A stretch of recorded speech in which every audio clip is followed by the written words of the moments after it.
selanjutnya kita akan coba, tentunya bapak-bapak dan ibu-ibu sudah siap dengan komputer masing-masing. Tapi kalau untuk yang apa, yang belum coba bisa ngeliat dulu raba-raba, karena emang selanjutnya sih metode saya kalau kita sudah menggunakan yang versi data yang bawaan dari aplikasi ini, kita untuk data lokal kita tinggal menyesuaikan. Misalnya data land use ternyata seperti ini ya, data tanahnya ada ini, kemudian ternyata ada ini juga, ada database tanahnya, kemudian ada database land use-nya. Nanti sambil jalan kita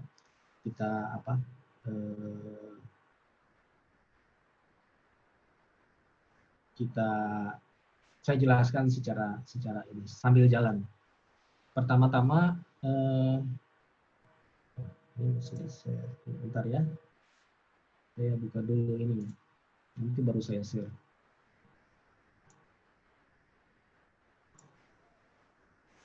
Pertama-tama kita harus buat dulu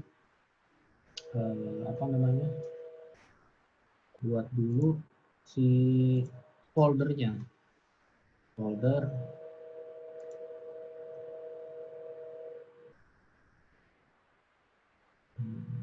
saya masih sering dulu ya, aduh ini aja.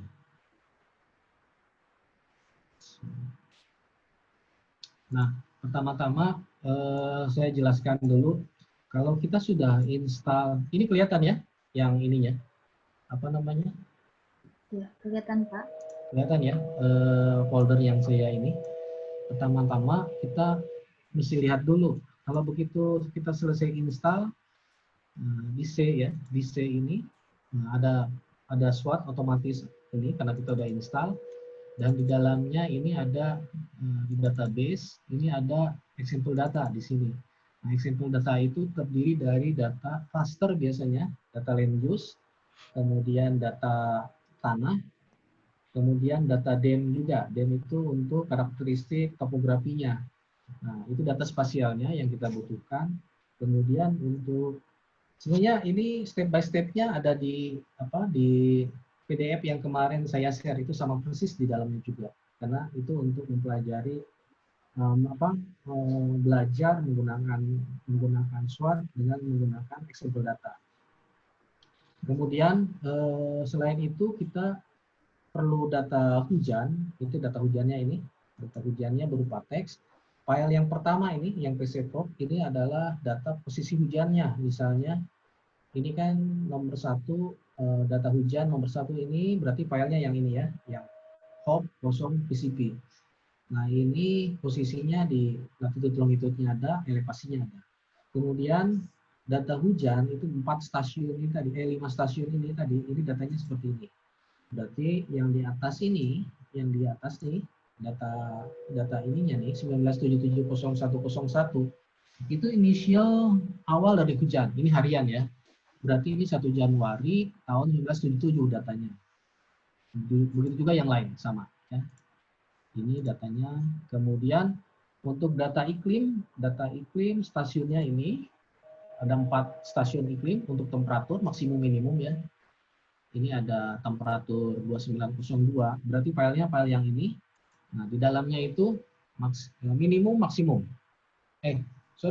Maksimum minimum. Ini kan ada -10 karena di luar ada suhunya sampai minus ya. Nah, ini sama di baris pertama itu inisial waktu dari data ini. Jadi ini 1 Januari 1977. Itu kondisi datanya. Kemudian untuk latihan kita buat, ini saya sudah beberapa kali coba ya. Ini pakai Quantum, ini coba 1 nih. Kita buat foldernya dulu. Ini bisa sekalian dilakukan sama bapak-bapak ibu-ibu di mana, di masing-masing, di komputer masing-masing. Kita buat misalnya ini foldernya coba 2 ya, itu kan udah ada coba 1. Workshop aja. Workshop 1. Kita buat bikin dulu folder untuk menyimpan project dari si SWOT itu tadi. Nah, setelah sudah cukup, Kemudian untuk penjelasan lanjut, begitu kita install SWOT, di database ini juga ada namanya SWOT database, ini dalamnya, ini yang dipakai oleh si aplikasi SWOT untuk mensimulasi data-data inputnya dari mana aja. Bisa kita lihat di sini, tapi nanti bisa saya tunjukkan juga di aplikasinya. Ini sebenarnya data akses, nah ini ada data soil ya, user soilnya. Ini soilnya, karena ini versi Amerika, jadi yang Amerika punya. Tetapi kita kalau kita melakukan pengambilan sampel tanah, kemudian ukur kelai, karakteristiknya bisa kita masukkan juga. Kemudian selain itu ada data crop-nya, data yang tanaman ya. Ini misalnya ada agriculture, ada, dan datanya lengkap sekali karena ini bukan land use secara global ya. Ini sampai ke produk. Misalnya ada ini sawah, kemudian ada tanaman apel, kemudian juga ada hutan itu bermacam kelas, ada yang campur, berbagai kelas, dan lain sebagainya. Ini kelihatan nggak? Nggak kelihatan, Pak. Yang apa? Yang aset kelihatan, Mas Bayu? Nggak kelihatan, Pak. Oh, start. Kalau gitu saya share yang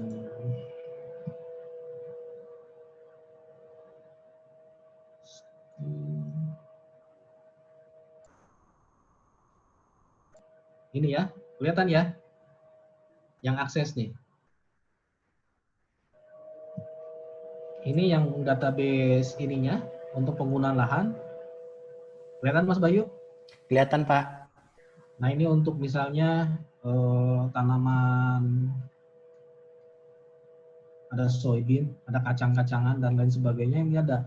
Dan ini karakteristiknya udah mereka teliti. Nah, sayangnya emang di Indonesia database ini yang harus diupdate nanti tentunya. Kemudian yang tadi saya ulang ya, yang pertama itu soilnya, soil database. Sorry. Ini. Nah, ini juga jenis-jenis tanah yang ada di Amerika. Nah, bisa lihat di sini ada kedalamannya, kemudian ada teksturnya, pasirnya berapa persen, kemudian ada berapa lapisan, itu ada di sini semua. Nah, inilah yang dipakai nanti untuk simulasi. Dan untuk data lokal kita nanti kalau kita melakukan simulasi misalnya di Sumatera atau di mana sesuai dengan tempat bapak-bapak ibu-ibu, ini yang user soil ini yang disesuaikan karena peta tanahnya data tanah yang kita bisa pakai. Oke ya, yang ini udah selesai. Jadi sekarang kita bisa coba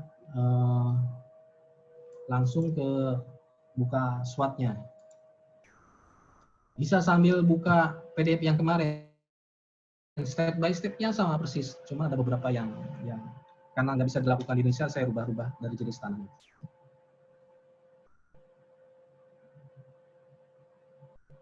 Bentar saya buka dulu. Oke. Sekarang saya share mulai di ArcGIS-nya ya.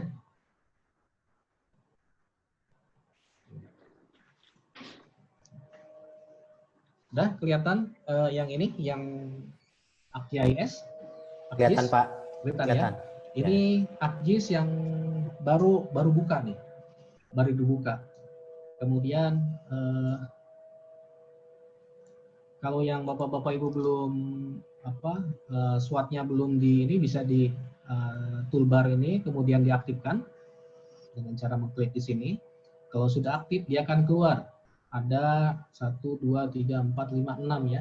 6 window menu. Di sini ada project setup, itu untuk membuat project baru. Kemudian kita juga bisa mengcopy si ini kalau udah ada. Selain itu ada watershed delineation. Ini untuk membuat karakteristik das. Jadi kalau mahasiswa geologi biasanya pakai peta sungai yang dari RBI, tetapi sedikit tuh. Kalau kita menggunakan BIM, terus kita bangun jaringan sungainya akan lebih banyak. Nah di sini juga sama, menunya sama tapi di sini otomatis. Jadi tidak usah lagi pakai ArcHydro ya. Kemudian menu selanjutnya ini untuk karakteristik penggunaan lahan, terus untuk jenis tanah dan pemilihan lereng. Setelah itu data-data dimasukkan, data iklim, Setelah iklim, kemudian data-data itu di-write semua ke dalam satu database yang spesifik dari project SWOT ini. Kemudian kita bisa juga merubah-rubah database yang kita masukkan tadi.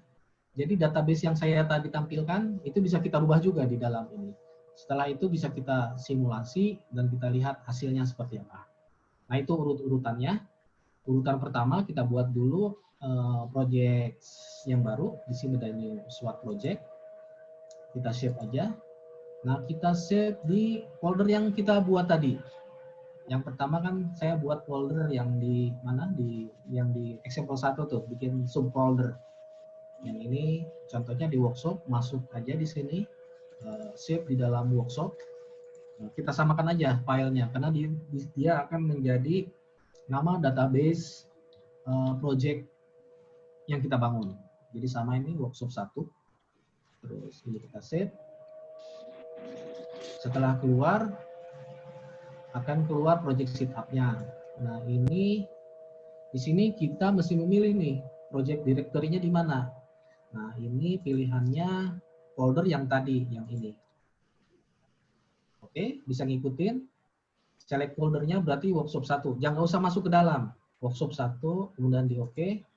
Nah, seperti saya jelaskan tadi, dia otomatis membuat database dari workshop 1 ini. Kemudian langkah selanjutnya, kita memilih database SWOT yang mana yang akan digunakan. Kalau kita sudah punya data lokal, kita bisa pakai. Tetapi untuk latihan ini, karena ini daerahnya di Amerika sana, kita pakai data yang tadi saya buka. Ini SWOT parameter geodatabase, kita buka.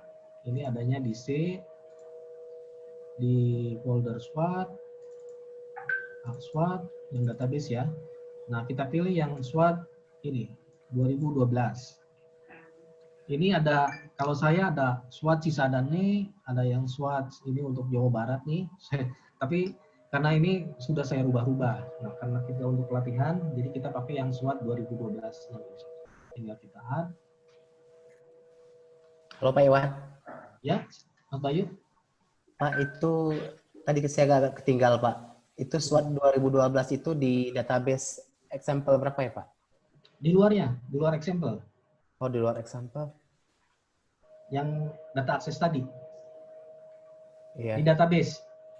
Iya Pak, udah database. Nah, ada ya? Dapatnya di sini ada 2 nih Pak. Example 1, 2 sama Xinput. Ini yang untuk milih parameter ke database atau untuk project directory? Oh, di C-nya ya Pak ya? Ya, di C. Oh. Jadi di example itu kita buat folder untuk project SWOT-nya ini. Kita buat, terus kita di sini ada ditanya di project setup itu kita milih foldernya yang mana, ya folder tadi ya, yang sudah kita bikin. Kemudian setelah itu kita pilih parameter geodatabase-nya yang mana, kita pilih yang SWOT 2012 MDB, file access jadinya. Pak Iwan. Ya, Mas Sarul. Untuk menampilkan menu SWOT-nya itu di ArcGIS itu gimana Pak? Dicoba Bapak klik custom. Custom ya. Customize, di situ ada ArcSWOT. Diklik aja. Oh ya. Makasih Pak. Udah keluar Pak itu? Itunya yang ini. Yang di sini ini udah ya?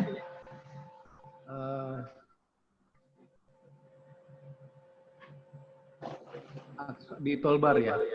Ya, di toolbar. Ya, akses ya. Ya, makasih. Ya. Saya tunggu sampai sini dulu ya. Kalau ini nih sampai ke project setup sini. Karena ini tinggal udah ke water delineation. Setelah itu SWOT project ya, setup. Ya, SWOT project setup. SWOT project setup, kemudian keluar window yang ini Pak, yang project setup ini. Yang paling atas yang ini, Pak Sahrul pilih foldernya yang mana tadi, yang sudah dibuat ya. Kemudian di bawahnya ini pilih SWOT 2012 di folder database. Pak Ini Iwan. sama persis ini nih. Halo Pak Iwan. Iya, Mas Bayu. Pak, boleh di shoot kembali nggak Pak yang di SWOT parameter database itu Pak, geodatabase. Bayu nggak kedapatan SWOT 2012-nya Pak. SWOT 2012-nya ya. Iya. Pengambilan ininya Pak. Oh, pengambilannya. Alamatnya dari Oh, ini nih masuk ke C SWOT. Kelihatan nggak Oke. Mas Bayu? Terus ada Iya, iya. SWOT, ya. ada database, Ya. itu ada SWOT 2012, MBD, MBB. Oke, sip. Sip, ada ya. Ada. Pak Sahrul, udah ketemu ya? Benar, Pak.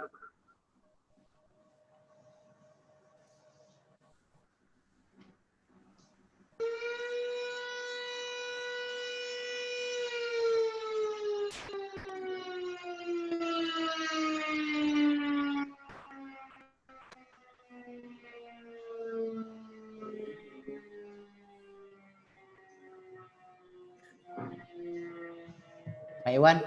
Ya. Pak, Bayu malah ini agak sedikit anomali nih Pak. Bayu udah pilih yang SWOT 2012-nya, MDB itu. Cuman dia keluar semacam box information gitu, you must choose SWOT 2012 database that is not contained within a SWOT installation. Oh, apa ini? Mas Bayu pakai Office nggak? Office. Office-nya masih ada aksesnya. Oh gitu, caranya gimana ya Pak Iwan? Ini apa? Mesti install Office, misalnya Office 2010, 2000, sekarang 2016-nya. Nah, itu aksesnya ada nggak? Coba buka filenya pakai akses dulu, coba. Bisa nggak? Seperti saya pertama tadi tunjukkan. Gak ngerti Pak. Punya akses apa? Aplikasi Microsoft Access. Ya, Microsoft Access. Microsoft Access. Microsoft. Oh, ada Pak. Nah, coba ke mana? Ke folder ini si SWOT 2012-nya coba dibuka. Kita buka akses dulu ya Pak ya. Ya. Apa kebuka seperti saya tadi? Ntar saya okein dulu ya, biar buat yang lain ini saya oke dulu. Oke. Nah, udah proyeksi tapis done, berarti udah. Jadi sekarang kalau saya buka ini udah ada tuh. Tadi kan nggak hidup ya. Oke, saya itu dulu. Saya share yang buat Mas Bayu dulu. Ini berarti Bapak-Bapak Ibu kalau udah tahap ini udah tahap pertama nih dalam project setup-nya. Selanjutnya nanti tinggal membuat karakteristik dari catchment-nya, karakteristik dari DAS-nya. Nah, saya share dulu yang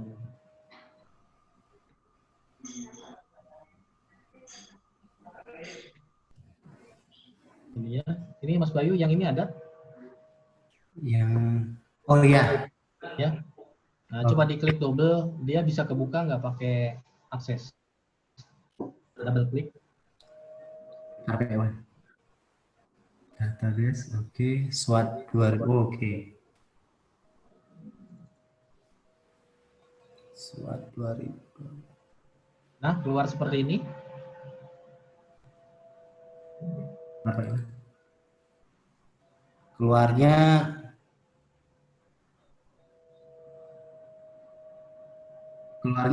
apa ini ya Pak ya? Kayak Ini. seperti ya belum, yang Pak Iwan belum terbuka ya? Ini udah. Oh, Seperti ini. Oh, sorry. belum nampak. Nah, saya share. Seperti ini. Nah, betul Pak. Oh ya, berarti bisa kebuka. Nanti coba tinggal ke itunya. Tinggal ke mana? Tinggal ke artisnya. Iya. Coba diulang lagi ya. Oke, Nggak sekarang ini, saya lanjut yang ini ya. Yang udah sampai sini. Kalau sudah selesai tadi di karakteristik apa, ini udah kelihatan ya yang lain yang apa ArcGIS yang saya buka. Sudah Pak. Nah, kan kalau sudah selesai di new project, dia nanti tahap selanjutnya kita akan membuat automatic watershed delineation. Automatic watershed delineation itu pertama untuk membatasi dasnya secara otomatis. Jadi data-data DEM yang masuk itu secara otomatis akan terbentuk batas-batas subdas, berapa banyaknya bisa kita atur, kemudian juga akan terbentuk sungainya, jaringan sungai akan terbentuk juga. Demikian juga dengan parameter lainnya, nanti jaringan sungai dia akan masuk secara otomatis ke database. Nah, di sini kalau saya buka, tampilannya akan seperti ini, nih. Bapak-bapak bisa melihat di sini ada kebutuhan data DEM-nya berupa raster, ada, kemudian nanti kita buat batasnya, kemudian kita bikin flow direction langsung dengan accumulation-nya. Jadi kalau kita pernah memakai Archhydro itu kan satu-satu ada flow direction, setelah itu baru accumulation. Nah di SWOT ini membuat flow direction dan accumulation itu otomatis dalam satu menu. Selanjutnya nanti akan kita isi wilayah dalam satu catchment itu limitnya berapa. Misalnya kalau kita membuat batasan subdas itu 5 hektaran, kita bisa isi, tapi ada batas minimalnya. Kemudian setelah itu baru kita buat si ininya nih, jaringan sungainya. Jaringan sungai itu secara otomatis seperti pakai Archhydro, tetapi di sini kita lebih simpel sekali kan, beberapa langkah udah langsung terbentuk. Kemudian step selanjutnya kita pilih output dari subcatchment-nya sebelah mana.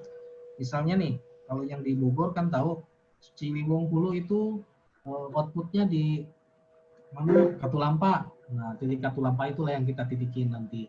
Selanjutnya akan dibuat watershed delineasi dari watershed-nya, kemudian kalkulasi. Nah, di sini tadi saya lupa untuk misalnya ada masuk dari kita bikin danau atau reservoir, kita bisa buat di sini beberapa titik sebagai lokasi-lokasi dibangunnya waduk-waduk. Oke ya, kita lanjutkan. Saya langsung ini pelan-pelan saya coba, kita buka dulu.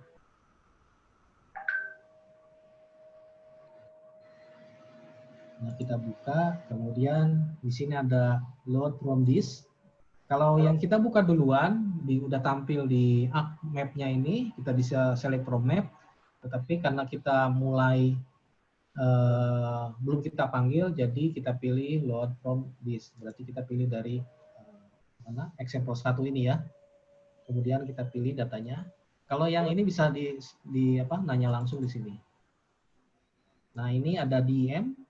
Karena Seawater Delineation input datanya cuma satu, data DEM aja. Nah, data DEM kita masukkan. Ini langsung tampil datanya. Data DEM-nya langsung tampil. Oke, saya pelan-pelan nih. Kemudian tahap selanjutnya kita bikin batasan. Boundary dari misalnya wilayah penelitian kita. Kalau wilayah penelitian kita catchment, kita pilih catchment. Luasan catchment diusahakan lebih luas dari catchment yang akan kita simulasi.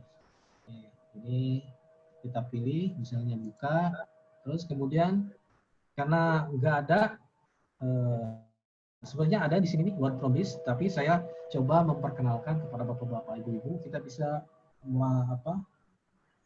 bisa delineasi secara manual. Ini contohnya. Oke ya, pelan-pelan ya. Setelah ini kita pilih draw polygon. Nah, ini apa yang saya ucapkan sekarang itu sama persis dengan file PDF yang kemarin, cuman memang di sana versi bahasa Inggrisnya. Jadi kalau bisa mendengarkan sambil jalan, sambil melihat, artinya bisa dilakukan. Nah, kita delineasi si perkiraan dari luasnya catchment yang akan kita simulasi. Misalnya ini segini aja ya, nggak usah semua. Ini begitu selesai sini kita double klik. Kalau kita selesai kita double klik, klik, apply. Begitu kita apply, hasilnya seperti ini. Kemudian kita pilih flow direction and accumulation. Proses flow direction accumulation itu akan melibatkan hanya yang kita batasin ini. Yang kita batasin pada saat mass polygonize ini. Pada saat kita dilineasi dengan manual wilayah ini. Tinggal kita klik yang warna kuning ini, dan dia otomatis akan menghitung flow direction dan accumulation. Oke, setelah itu, nah ini seperti saya jelaskan tadi, ini adalah untuk membatasi luasan subcatchment di dalamnya. Jadi dalam satu das itu di dalamnya kita buat subcatchment. Dalam contoh ini kita buat 1.900 hektar. Kalau mau lebih kecil, kita lihat areanya. Dia antara 475 sampai 95.000 ya. Kita maunya misalnya 1.000, tinggal kita buat di sini 1.000 hektar. Berarti satu catchment, subcatchment di dalam catchment, satu subdas di dalam das itu luasnya kira-kira 1.000, tidak seragam semua. Kalau udah kita isi, tinggal kita buat jaringan sungainya. Jaringan sungainya yang segini, stream network, grid stream, dan outlet. Nah, ini tinggal kita klik aja. Kecepatan proses itu tergantung dari komputer yang Bapak-Bapak Ibu pakai. Kalau memang komputernya cepat, tentunya akan cepat juga. Mas Bayu udah sampai sini? Sudah, Pak. Nah, ini kabar baik untuk mahasiswa geologi yang mau ke lapangan. Kalau memang peta sungainya nggak ada atau kurang, bisa bikin peta sungai dari sini berarti. Jadi untuk pola aliran itu kan kalau pakai peta RBI itu sungainya nggak sebanyak ini. Nah di sini sungai-sungainya udah terbentuk dan ini otomatis terekam ya. Nah, kalau sudah ini kita lanjutkan ke outputnya, output dasnya yang sebelah mana. Nah, kita bisa aja kita pilih salah satu di sini, tapi biasanya saya edit secara manual. Jadi di sini ada add point, ya, add point, diklik. Ini untuk memasukkannya tombol yang kiri, kemudian menstopnya tombol yang kanan. Kita oke. Nah ini otomatis tuh, kursor kita otomatis di sungai, jadi tidak akan salah milih di luar sungai. Ini bedanya, kalau saya pakai hack HMS, hack Geo HMS, itu mesti tepat sekali karena dia ada si itunya kadang-kadang di luar. Jadi ini walaupun si kursornya di luar garis, tetapi yang kita klik di dalam sungainya. Oke. Iwan, sebentar. Yuk, silakan. Pak, tadi add point itu perintahnya di mana ya, Pak? Tadi kelewat. Di yang sebelah kanan ada. Oke. Oh, select point ya? Select. Iya. Enggak, jangan select point. Di atasnya ada add. Edit point. manual itu Pak ya? Ya, edit manual. Ada add. Udah? Oke. Udah. Nah, kalau udah, tinggal kita masuk. Tinggal kita klik di sini aja nih. Supaya jangan terlalu lebar ya. Oke. Klik kiri. Udah gitu. Kalau kita mau nambah, misalnya ini kan nanti subcatchment-nya segini ya. Kalau kita mau nambah subcatchment, boleh ditambah di sini. Boleh ditambah di sini. Nanti subcatchment-nya lebih banyak. Nah, kalau udah selesai, kita klik kanan, stop editing. Stop editing, baru yes.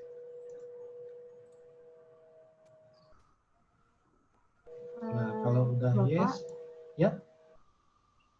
Ini ada Mbak Retno Lestari minta mohon diulangi untuk Mbak Retno ulang dari bagian mananya ya Mbak? Sebelah mana? Nanti saya balik lagi. Iya, Mbak Retno. Halo? Halo, Om. Yang dari folder Max-nya, Pak. Folder Mas. Outputnya Iya. kemana? Iya. Dia nggak usah pilih outputnya kemana. Tinggal kita pilih digitasi. Kita pilih digitasi ini. Begitu selesai double klik, udah selesai. Jadi saya agak susah kalau mundur, nanti ngulang lagi dari ini. Iya, iya Pak. Nah, Tapi saya ini aja arahkan. Jadi begitu diklik yang ini, nanti kan ada manual ya, manual digitasi. Nah, pas manual digitasi kita klik wilayahnya. Wilayahnya ya lebih luas dari dasnya ya, seperti saya jelaskan tadi. Tinggal klik di sini, klik di sini, klik di sini, double klik di sini, udah apa box ya. Udah diklik, dia otomatis udah oke. Oke. Mungkin selanjutnya terus kita klik kalkulasi flow direction accumulation. Setelah itu nanti keluar di sini nilainya nih. Tadi defaultnya, nilai defaultnya 1900. Karena saya mau membuat yang luasan subcatchment-nya itu 1000, jadi kayak ganti 1000. Setelah dipilih 1000, baru diklik yang create stream and outlet ini. Klik, keluarlah sungai-sungai ini.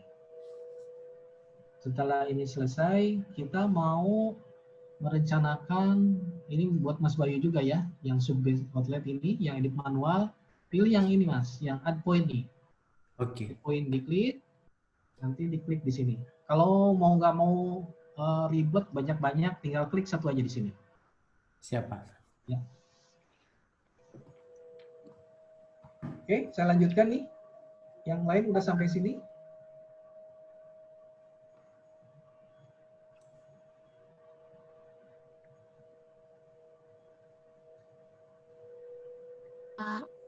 Ya. Ya, Mbak Suci.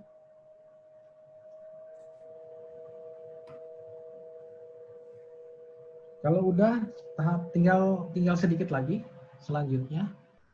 Nanti selesai water desalination itu baru kita bisa bincang diskusi lah ya. Nah, sekarang kita select output dari seluruh das yang akan kita simulasi. Nah, ini kita pilih yang select nih. Ini yang Mas Bayu, select yang ini. Siap. Kalau udah, perlihat di sini, ditekan, ditahan ya, pada klik kiri, kemudian dilepas untuk memilihnya. Ini saya perlihatkan, sudah oke. Nah, di sini berarti untuk milihnya di box, di kayak zoom, ya, kayak ngezoom. Nah, ini di lock, begini, ditahan, setelah masuk box baru dilepas. Berarti udah satu outlet selected. Oke. Oke. Kalau udah oke, tinggal kita delineasi ininya, catchment-nya nih. Langsung kita klik delineasi watershed. Oke. Dia akan membuang semua yang di luar subcatchment supaya tidak masuk ke dalam perhitungan. Nah, ini catchment-nya. Catchment-nya dan jaringan sungainya. Juga yang di luar dibuang ya. Di luar dari ini, di luar dari subcatchment ini dibuang, enggak diperlukan. Ini sudah oke. Tinggal klik oke. Kemudian kita kalkulasi subbasin parameter itu dimasukkan semua ke database. Kalau kita klik ini, calculate subbasin parameter. Nah, ini proses si parameter ini kan ada subcatchment 1, 2, 3, 4, 5 semua ya.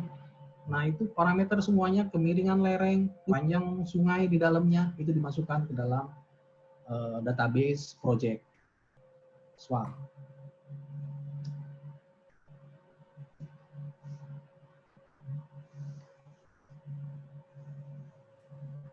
Kalau udah oke, baru kita yang nanti mungkin di bapak-bapak PU PSDA atau di peneliti yang berhubungan dengan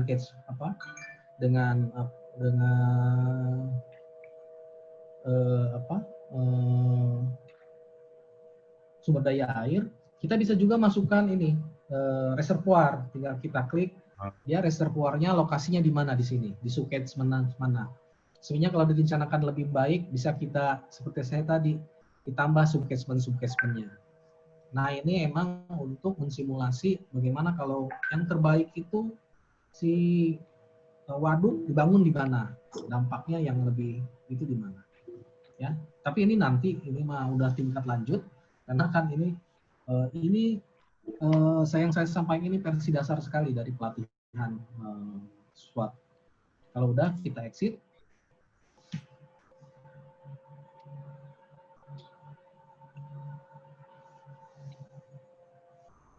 Nah, sudah, ini bisa kita lihat, bisa kita hilangkan. Nah, ini subcatchment, bisa kita lihat ini das yang di punggungan sungai, punggungan topografi ini. Nah, ini yang merah ini seluruh dasnya, kemudian yang warna ungu ini subcatchmentnya.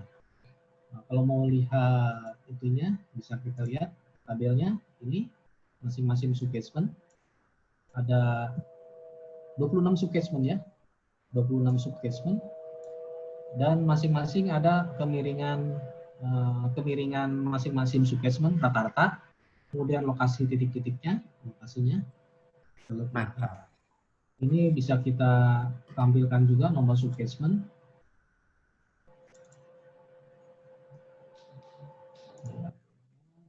Tampilkan. Indukan Marjus ya. Nah, ini, nah penomoran ini yang memang selama ini juga menjadi misteri buat kadang-kadang nomor 1 ini di sini, kadang-kadang jadi saya nggak ngerti juga pengaturannya gimana dia penomorannya. Kadang-kadang nomor 1 ada di sini di outlet ya, tapi kadang-kadang malah di sini di hulu, banyak di hulunya. Kadang-kadang nomor besar di hulu, nomor kecil di sini, atau sebaliknya. Nah, itu belum saya bisa jawab. Mungkin kalau yang udah punya pengalaman bisa ikut menjawab. Nah, ini proses water delineation-nya udah selesai.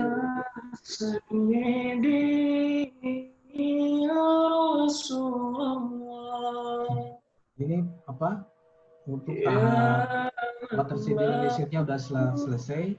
Kemudian kita lanjutkan di HRU analisis. HRU analisis ini digunakan untuk menginput data penggunaan lahan, kemudian data tanah, dan kategori slope, kriteria slope yang akan kita masukkan. Untuk das di Indonesia, slope itu biasanya bisa di 5, tetapi ini sangat data sekali. Kalau kita lihat di sini variasi tingginya dari 106 sampai 195, sangat cenderung datar. Jadi nanti kita untuk pelatihan ini pakai slope rendah, pemilihan kategori kriteria slope. Baik, kalau kita mulai, bagaimana caranya memasukkan data land use, pengguna tanah dan slope-nya. Kita klik yang ini ya, yang slope ini ada ini. Nah, di sini kalau kita klik keluar window ininya. Di sini pertama kita masukkan data penggunaan lahan. Penggunaan lahan adanya di folder example 1 tadi ya. Kita buka. Nah, di sini seperti tadi kita pilih yang land use dataset from this karena memang kita belum buka datanya. Kita open. Nah, di sini hanya pertanyaan. Grid itu sudah diproyeksi atau enggak? Ini untuk orang-orang GIS. Kalau datanya belum kita proyeksi, datanya itu enggak bisa dipakai. Dan umumnya penggunaannya dalam koordinat sistem UTM. Jadi jangan pakai lat long, yang pakai koordinat ya. Tinggal oke. Kemudian kita pilih data land use-nya yang ini, yang land use cuma ada 1. Pak, land use saya kok nggak aktif ya? Land use-nya di example 1 tidak ada. ArcGIS-nya. Di tools ArcGIS-nya nggak aktif. Di tool oh, berarti water delineation-nya udah selesai belum? Sudah, Pak. Sudah ya? Iya. Ntar dulu coba ya. Saya masukkan dulu ya. Oke. Ininya yang nggak aktif yang ini. Yang atas, land use soil slope definition. Mas Rijal? Iya, nggak aktif ya. Nggak aktif. Di sini ada kelewat nggak? Pas di automatic water delineation itu, maksudnya sampai ke udah di exit belum? Sudah di exit, Pak. Terus udah dikalkulate yang itu? Sudah, Pak. Udah dikalkulate itu juga? Iya, Pak. Harusnya di HRU kalau ini urusan di sini selesai dia langsung hidup yang ini nih. Berarti di sini belum muncul ya? Iya.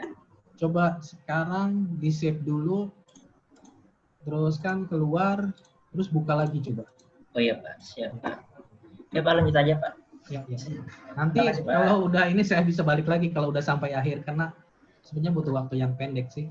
Oh iya Pak. Terima kasih Pak. Sama-sama Mas Rijal. Nah ini setelah kita panggil land use grid-nya, kemudian kita pilih kolom dari yang tadi itu, yang grid itu, kita pilih yang nilai. Yang ini, yang nilai, kemudian akan keluar. Misalnya nomor 1 ya, 1, 2, 3, 4, 5, 6. Tetapi si SWOT itu belum kenal nomor 1 apa, nomor 2 apa, nomor 3 apa. Nah itu kita bisa definisikan, bisa kita manual, misalnya kita pilih ini, dia akan milih fish data crop ya, dia akan milih mau yang mana nih. Tetapi karena kita nggak tahu, kita pilih yang udah di apa, karena di contoh ini ada lookup table-nya. Kita pilih lookup table.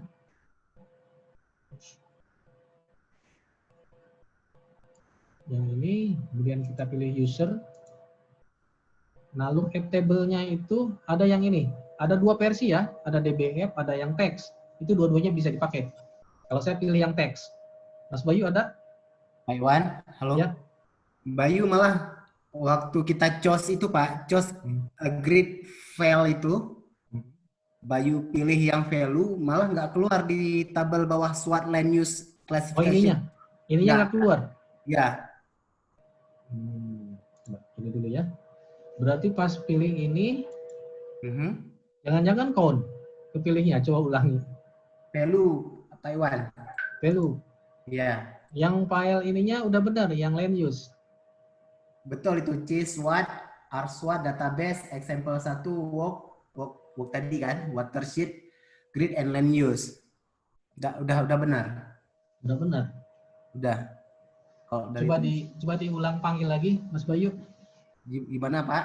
Diulang dipanggil lagi di sini. Oh gitu ya. Load land use dataset kan Pak? Ya, iya betul. Open, kemudian yes. Open yang itu yang from disk ya. Yang mana Pak? Open from disk kan? Iya, keluar 2 pilihan, no atau yes kan. Ketika yes, keluar example 1, terus ada AMAS, ada DEM, ada insurgation. Iya. Ini yang land use. Land use, oke. Nah, keluar the land use data have been successfully load and a clip to the watershed boundary. Ya. Clip data. Oke. Nah, kemudian tak mau Pak Iwan. Kalau nya nggak keluar itu.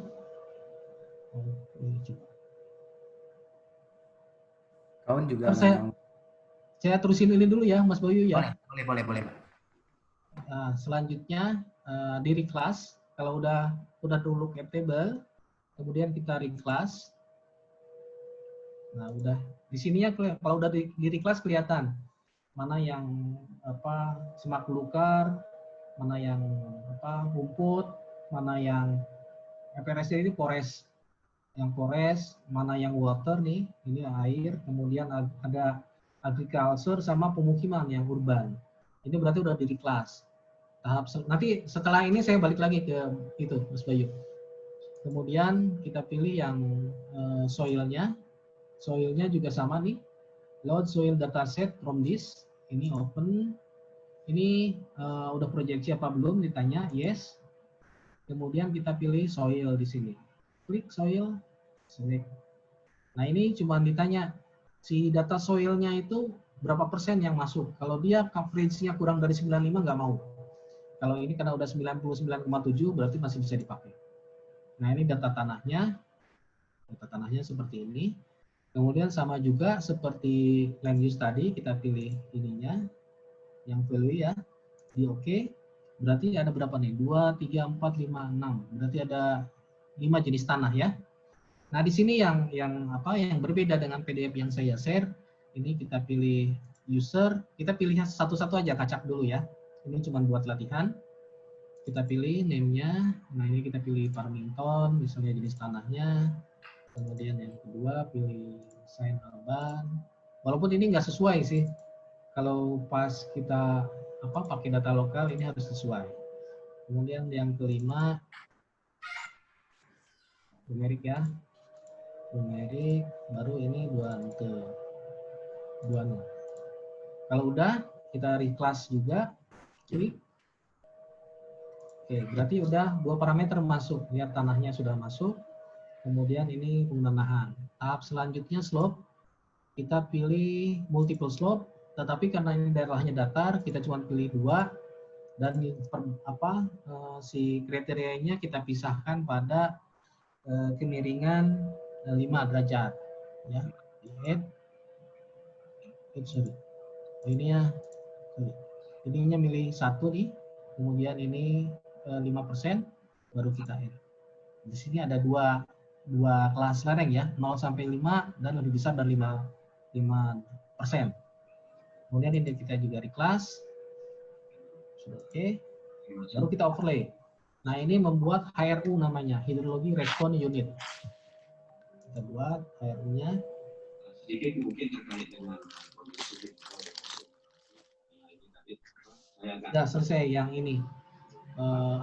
Yang prosesnya. Jadi kita buat, cuman ini slope-nya dominan ya, 0 sampai 5, yang di atas 5-nya cuma sedikit. Nah, saya ulang ya, ini bisa diulang kok. Ini Mas Bayu mesti ulang nih.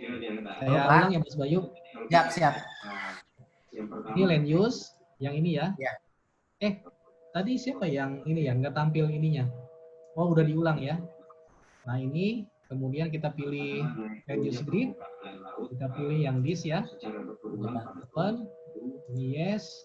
Kemudian kita pilih file land use-nya, yang land use ya. Ya, select. Ini nanya itu tadi berapa coverage-nya? Ini coverage-nya 99,19 ya. Berarti sangat tertutup semua. Di sini baru pilih yang PLUI. Oh, ini oke. Ini keluar. Ya Pak, udah keluar. Udah keluar. Oh, berarti mesti saya ulang juga. Sudah itu baru reclass. Sorry, belum. Udah gitu, locate table ya. Kita pilih. Yang ini yang user nih, Mas Bayu. Halo, Pak. Udah keluar? Nah, Bayu keluarnya ketika Bayu reclass, Pak, keluarnya the grid value one has not been defined. Oh, coba bentar. Ini ya, yang ini lookup table udah. Yang Lookup table. oke. Nah, terus di sini kan ada user. Pakai yang user ya. Oke, pakai apa Pak? User, oke. Yang user nih. Oke. Ya, saya sebenarnya dari gambar-gambar ini yang sebenarnya tidak muncul itu ya. Yang user ya. Ya. Oke. Kemudian pilih yang jangan pakai DBF, yang tag aja. Yang mana itu Pak? Ada hope atau yang LUC, LUC. LUC, oke. TXT. Oke. Udah? Oke. Udah diselect. Gambar yang saya Error, Pak. Ini dari pemodelan yang dilakukan oleh Pak Asi dari sekian lama ya. Jadi kita kenal dengan Asian Munson. Sebenarnya ini agak gambar yang kita sayang sekali sebenarnya. Kemudian pengaruh yang kedua itu yang dari timur yang biasa kita. Saya ulang juga nih. Land use. Di mana ini yes.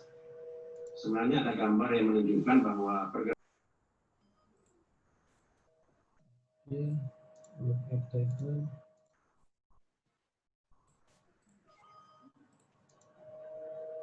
Reclass. Udah, tinggal peta tanah.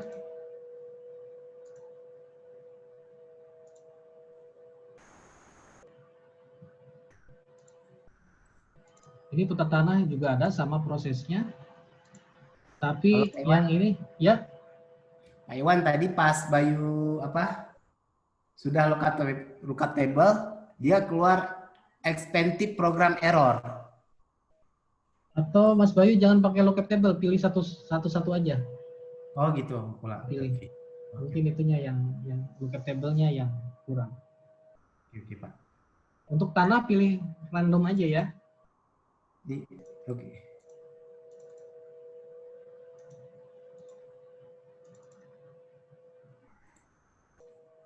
Ini pilih satu-satu. Jangan ada yang sama syaratnya. Dan di request juga. Kemudian yang slope, saya bikin 2 slope tadi, 2 kategori. Cuman ini saya mundurin jadi batasnya 2%. Ini di request.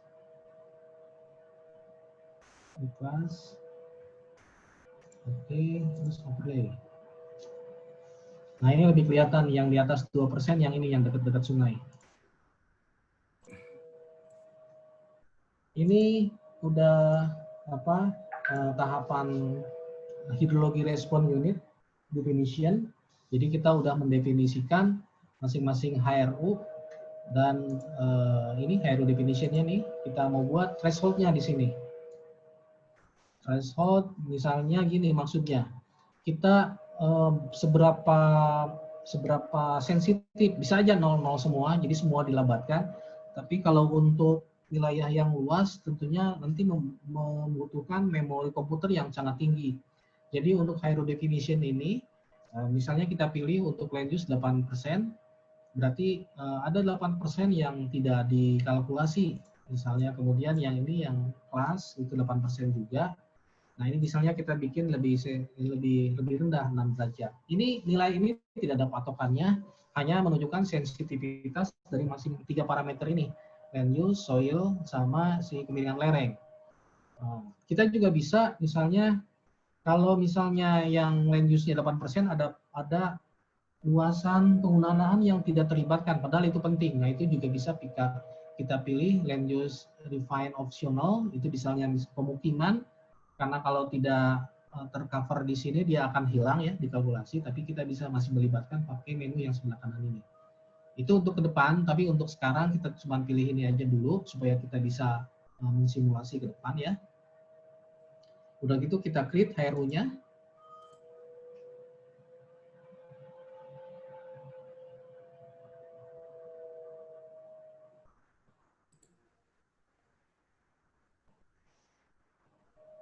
Oke, sudah. Nah, sekarang tahap kita sudah sampai di HRU analisis. Kita bisa lihat reportnya. HRU analisis report. Ini final HRU distribusinya. Bisa kita lihat hasilnya. Di catchment yang didelineasi itu, yang kita delineasi, berarti ada 4. Jadi seperti saya jelaskan tadi, berarti urban walaupun tadi ada ya di sini, tetapi ternyata tidak terlibat karena emang tadi di bawah 8% luasannya pas respon tadi. Ini begitu juga dengan ini, dengan jenis tanah. Tadi kan 5, ini jadi 4 jenis aja. Berarti ada nilai yang memang di bawah threshold itu tadi. Kalau kita ingin terlibat semua, bisa aja kita nolin. Sebenarnya bisa aja. Kemudian ini luasannya, yang dominan itu 0 sampai 2%, 92% luasannya. Dan di atas 2% kemiringan lereng itu hanya 7%. Ini hitungan-hitungan ini ya kalau kita penelitian yang manual gitu ya, tentunya akan susah. Tetapi dengan ini langsung dapat itunya, informasi presentasi luasannya. Ini hasil dari HRU analisisnya, hidrologi respon unit analisisnya. Tinggal 1 tahap lagi kita bisa simulasi dari sini misalnya. Bagaimana kalau saya terusin dulu sampai bisa simulasi, baru nanti yang belum nanti saya bisa balik lagi ya. Silakan Pak. Ini tahap selanjutnya kita memasukkan data hujan. Ini pakai weather station. Nah di sini data hujan itu ada beberapa jenis. Yang pertama, SWOT itu memerlukan weather generator data. Weather generator data sebenarnya dibikin dari hasil minimal 5 tahun iklim. Nah itu ada itunya. Memang ini yang susah karena hampir semua data parameter iklim itu harus ada. Tetapi untuk data-data di Jawa saya sudah buat WGN filenya itu untuk daerah Bogor melalui stasiun Darmaga sama Citeko, kemudian juga beberapa stasiun lain. Nah mungkin untuk yang Surabaya juga nanti bisa bikin juga WGN ini.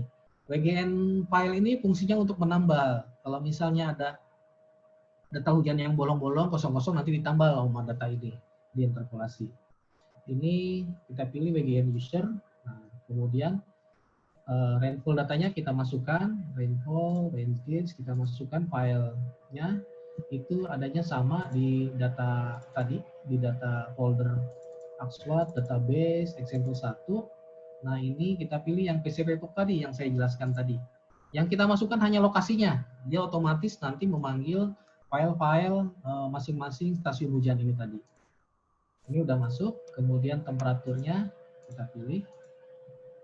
Ini temperaturnya, ini temperatur probe, open, ini sudah. Nah kalau sudah, ini kan ada yang lain nih, ada relative humidity data, solar radiation, sama wind speed. Kalau data kita lengkap, penelitian kita boleh kita masukkan untuk memperkuat simulasinya. Tetapi minimal yang dimasukkan yang ini tadi, temperatur maksimum minimum, dan data hujan.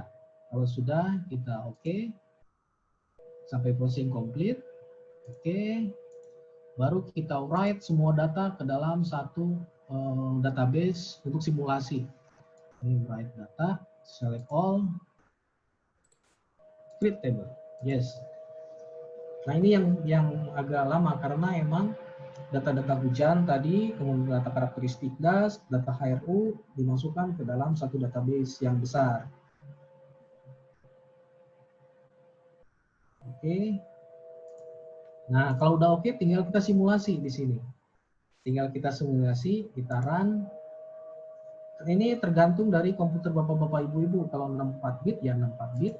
Kita bisa simulasi bulanan atau harian. Karena data yang kita masukkan tadi harian ya. Kita pilih harian. Dan ketersediaan datanya ini hanya 2 tahun, jadi kita simulasi 2 tahun. Tinggal kita sit up nih. Oke, kita running. Nah ini berarti sedang di simulasi si data itu. Oke, sudah selesai. Tinggal kita lihat hasilnya dengan read, pakai SWOT check ya di sini. Nah ini komposisi itunya, komposisi besaran hujan yang masuk. Ini rata-rata tahunan. Berapa besar? Ini milimeter ya satuannya. Milimeter per tahun. Jadi SCS cube number-nya rata-rata untuk seluruh das ada 75. Kemudian dari hujan ini yang masuk yang menjadi aliran permukaan itu 244 mm per tahun.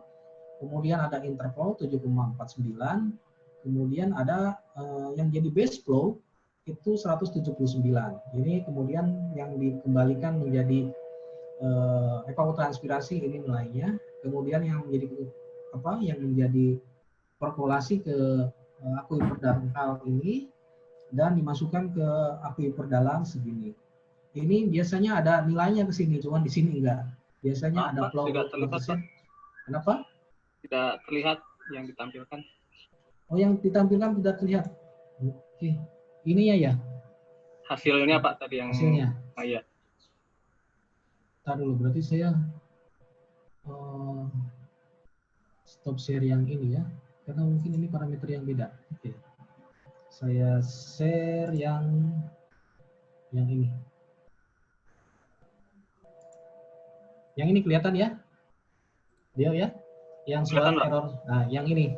Sorry, saya balik lagi berarti. Dari hasil simulasi itu, hujannya ternyata tahunannya cuma 1.200. Karena ini wilayah Amerika ya, hujan tahunannya ini, dan yang menjadi aliran permukaan itu 244 mm per tahun, kemudian intervalnya 7,49, dan yang jadi base flow itu 179. Nah, ini hasil analisis neraca air dari input hujan, kemudian kondisi das itu tadi. Kemudian untuk ke air bawah permukaannya, perkolasi ke air tanah dangkalnya 207, dan masuk ke lebih dalam lagi, akuifer lebih dalam itu sekitar 10,38 mm per tahun. Nah ini hasil analisis tadi, neraca air di subcatchment yang kita simulasi itu tadi. Selain itu kita bisa lihat sedimennya, ini sedimennya. Jadi dari runoff yang tadi itu, aliran permukaan 244, rata-rata sedimen yieldnya itu 2,43 mg per hektar. Nah ini kemudian maksimum upload sedimen yieldnya itu 19,8. Kita juga bisa lihat nitrogennya, fosfor, kemudian masing-masing ini nutrient loss-nya ini bisa kita lihat. Tapi ini masalahnya yang agak susah karena ini yang kalibrasi validasi di nutrien itu lebih susah lagi. Ini penjelasan dari hasil untuk analisis neraca air nih. Nah, tentunya dari sini kan kita bisa lihat kalau dengan input hujan berbeda atau dengan penggunaan berbeda, nilai-nilai ini akan berubah nantinya. Kita belum bicara ke arah kalibrasi, baru magnitudenya aja ya. Nah ini seperti ini. Kemudian saya balik lagi nge-share yang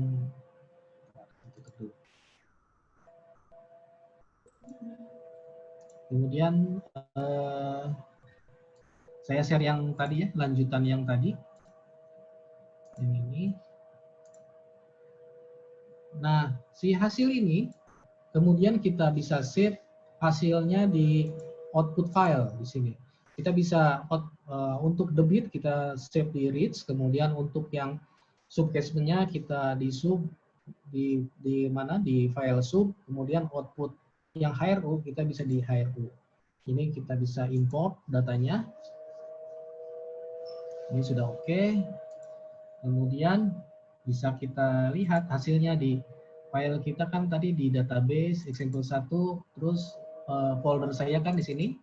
Kita bisa lihat hasilnya di ini ya, workshop, skenario yang default. Nah, kita bisa bikin-bikin hasil save-nya banyak skenario sebenarnya.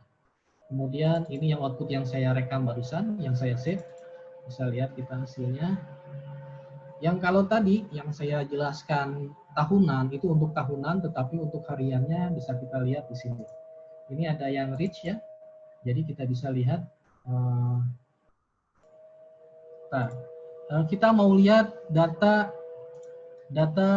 debit harian yang nomor 26 ini tadi ya. Berarti saya stop dulu ini, kemudian saya share yang ini ya. Nah ini Bapak-Bapak, Ibu-Ibu, data hasil tadi yang saya save. Ini yang reach debit itu ada di sini. Kita misalnya ingin tahu nomor tadi berapa? Nomor 26 ya. Itunya si subdas paling ujung dari keluaran dari catchment-nya, kita tinggal pilih select 26 nih di akhir. Nah ini debit ininya. Ini di awal biasanya seperti ini. Karena hujannya baru sedikit, dia belum tertampung, masih kosong ruangnya, dia akan rendah sekali. Tapi selanjutnya seperti ini. Ini debitnya karena dasnya kecil, jadi si debitnya juga kecil. Ini masih 0 ya. Di sini baru ada aliran, ada 6 meter kubik per detik yang sub flow out, inilah debit di catchment-nya tadi. Oke. Nah, ini kalau mau buka-buka hasilnya dipakai akses, tapi seperti yang saya jelaskan di awal, kita juga bisa menggunakan SWOT viewer ya. Nah, SWOT viewer itu kemarin kan udah saya share juga link untuk menginstalnya. SWOT viewer itu ada, kalau sudah install, kita bisa melihat lebih detail dari hasil simulasi itu tadi. Nah, ini SWOT viewer-nya. Saya share dulu tampilannya seperti apa SWOT viewer.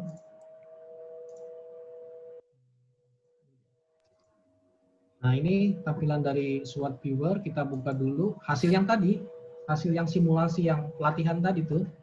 Kita bisa buka hasilnya dulu. Ini adanya di folder, kelihatan ya? Workshop 1 kan?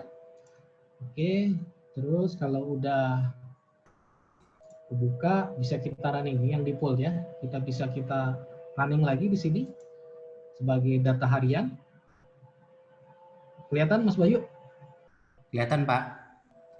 Nah, sudah selesai nih, execute complete. Nah, kita bisa lihat si distribusi itunya. Distribusi ininya nih. Kalau kita ingin lihat debit, nah ini debitnya dari 2 tahun nih. Seperti ini datanya. Kemudian kalau kita lihat nomor berapa, misalnya kita akan ngebangun pembangkit listrik mikrohidro di catchment ini, kita ingin lihat nggak ada pengukuran, cuma ada curah hujan, kita bangun simulasi, kita ingin lihat debitnya, oh ternyata debitnya seperti ini. Jadi kemudian bisa kita lihat juga secara subcatchment ya. Misalnya kita ingin lihat erosi yang paling banyak dari seluruh das itu yang mana. Ini ada sedimen yieldnya. Oh di sini tinggi sekali nih ininya, potensi erosinya. Mungkin di sini masih hutan, jadi masih hijau. Atau kita ingin lihat groundwater-nya, groundwater yang sumbangan groundwater terhadap debitnya itu, tinggal kita ingin lihat. Nah, ini seperti ini. Ini debitnya, ininya nih, grafik dari sumbangan groundwater terhadap debit. Jadi bisa kita analisis. Oh ternyata beberapa wilayah. Nah ini misalnya sudah ini seperti itu, kita lihat di sini udah nggak ada nih sumbangannya, ternyata udah bagian sini udah tidak ada sumbangan ini lagi air tanah terhadap aliran sungai. Tapi kalau di atas sih masih bagus-bagus tuh, masih ada ya sumbangannya. Itu hasil visualisasi dari workshop, misalnya dari ini bisa. Kalau bapak-bapak, ibu-ibu sudah membuka dan menginstal, ini bisa dieksplor. Sebenarnya data monitoring juga dimasukkan ke sini bisa. Jadi kita bisa lihat performa dari performa dari model itu seperti apa. Nanti keluar NSE-nya, asas sepertinya. Atau kalau mau ngelihat sampai ke nutrien, ini bisa kelihatan juga nutriennya. Ini distribusi hujan nih, tadi Mbak siapa yang nanya, distribusi hujannya seperti apa, ini kelihatan. Ini misalnya, cuman emang karena ini buatan dari sana, saya nggak bisa merubah-rubah warna ini range-nya berapa.